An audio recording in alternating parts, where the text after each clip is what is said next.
Hey guys, it's Bonnie, and today I am here to wrap up the month of March. I read 4 books this month, which is okay, although I wish I would have read more because I was on spring break, but you know, break equals lazy and binge watching Netflix.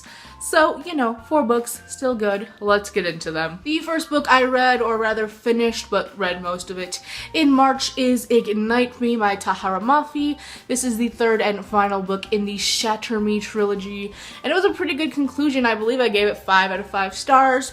On Goodreads, 4.75, I would say, if I'm being really picky.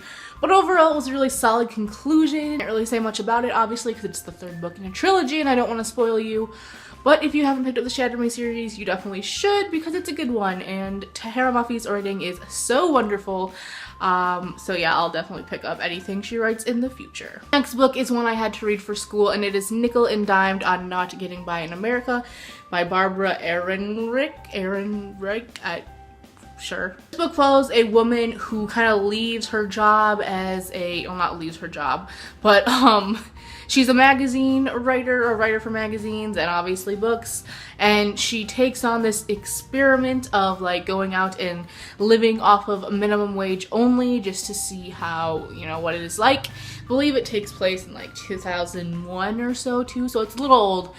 But it was an interesting read. I mean, I think I basically knew all of this, and it's always hard to read about, you know, a like wealthy person, or at least generally wealthy person, going to try out the poor life. You know, it rubs you the wrong way.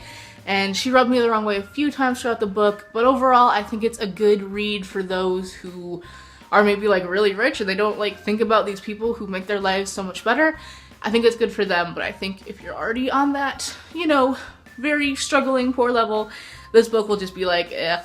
I give it 2 out of 5 stars. The next book I read in March was Brightly Woven by Alexandra Bracken.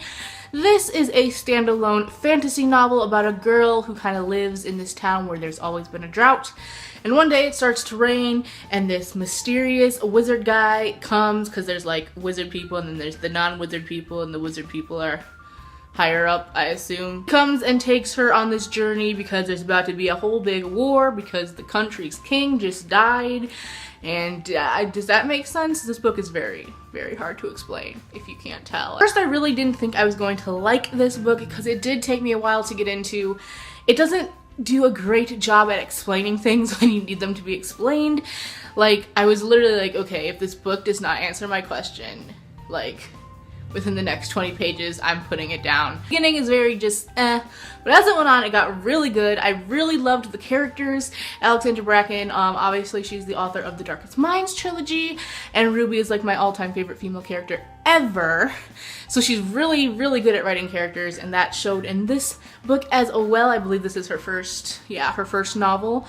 And yeah, it was good. It was a good standalone fantasy novel. I gave it like 4, maybe 3.75 or so stars on Goodreads, and I'd recommend you checking it out if you are interested. But as I said, just keep in mind that you need to give it like 120 or so pages, and then it'll get really good, I promise. And the last book that I read in March was Those Girls by Lauren Saft, and this is an arc that I got from the novel through their like monthly thing.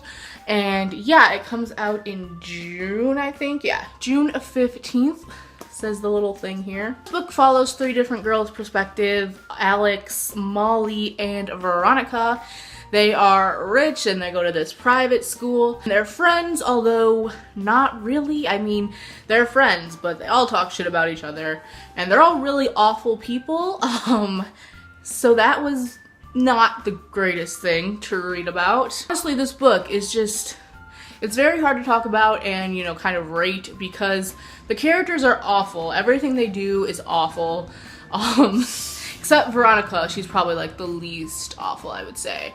But everything they do, everything they say, and it's just like, it gets very like, ugh, you know, catty, private school girls, boys, parties, drugs, sex, lots of sex. I don't understand.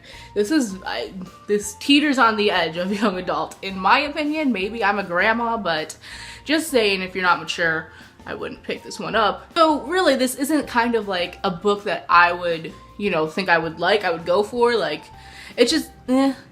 But the writing was very good, and it kept me hooked and wanting to finish it and just see what happened. I won't say too much more about this book because I do plan on doing a full review, and I have a review up on Goodreads if you want to go read it. But yeah, I gave this about like 2.75, I'd say, because the writing was really good. So I hope the next book that Lauren Sath puts out, I believe this is her debut novel, is something a little more, I don't know, has more substance, basically. This book was lacking substance. But yeah. So those are all the books that I read in the month of March. I did start Scarlet, right? Yes, the second book in the Lunar Chronicles series. And by start, I mean I'm like 20 pages in.